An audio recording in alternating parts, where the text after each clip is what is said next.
We tend to think of dreams as ephemeral, a flicker of imagination, a harmless projection of the subconscious mind. They're strange, sometimes nonsensical, occasionally vivid, but always dismissed upon waking as nothing more than neural noise. But what if we've been wrong? What if our dreams aren't just symbolic, but actual?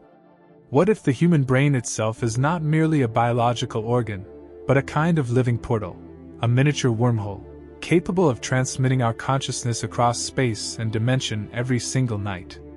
This may sound far-fetched, but emerging research, paired with ancient spiritual insight, points toward a startling possibility, that every time we dream, we are not imagining, we are traveling. What we interpret as a dream may be a blurred translation of a real experience, lived in another frequency, another version of reality.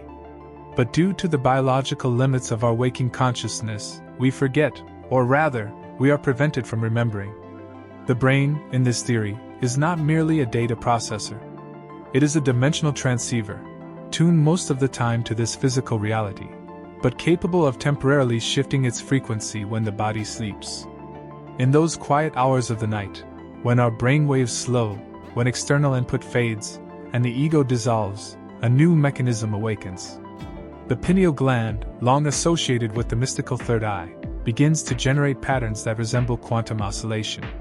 Some theorists suggest that in this state, microtubules within the neurons vibrate at a level that allows for non-local awareness, making consciousness capable of detaching from this space-time frame.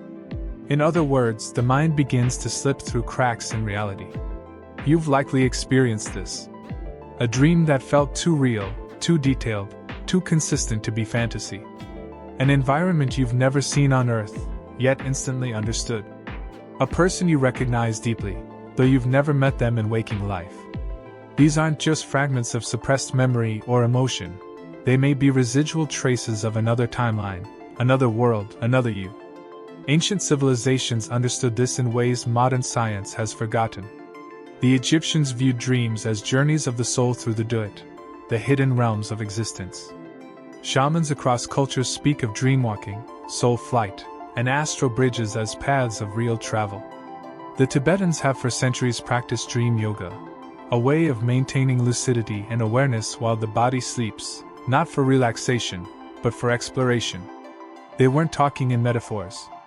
What they were describing, intentionally or not, was the use of the brain as a portal device. A wormhole not made of metal and math, but of biology and frequency. A structure so small it escapes our instruments, but so powerful it can bend perception away from linear time.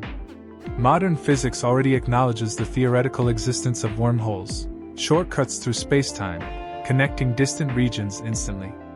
While these are thought to exist on cosmic scales, what if similar structures exist within the quantum substrate of our own minds?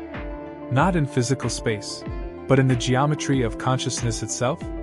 Quantum entanglement, observer effects, and the holographic model of the universe all suggest that reality is not local, that space is an illusion created by our sensory filters. If this is true, then travel isn't about moving the body. It's about changing the reference point of awareness.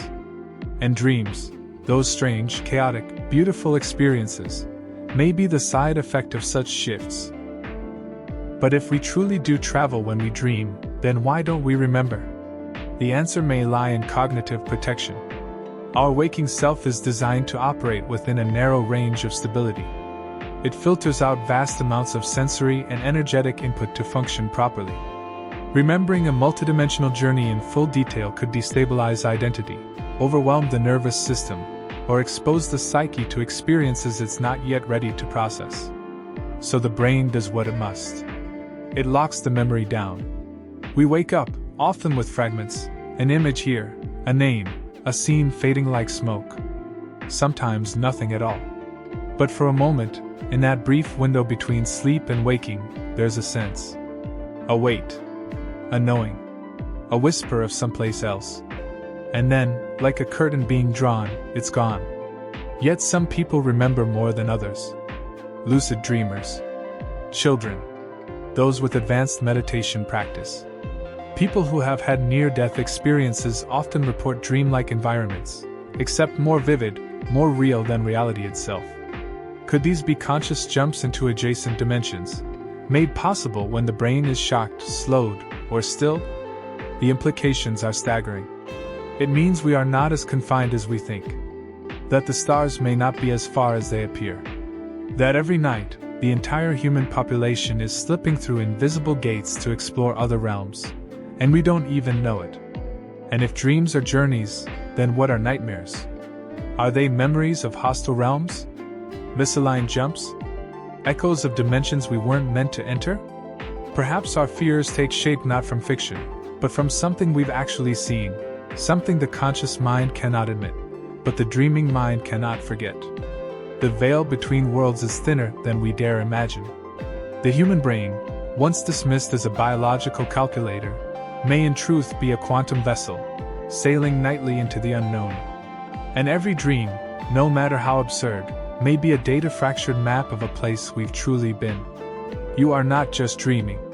You are remembering movement across the stars.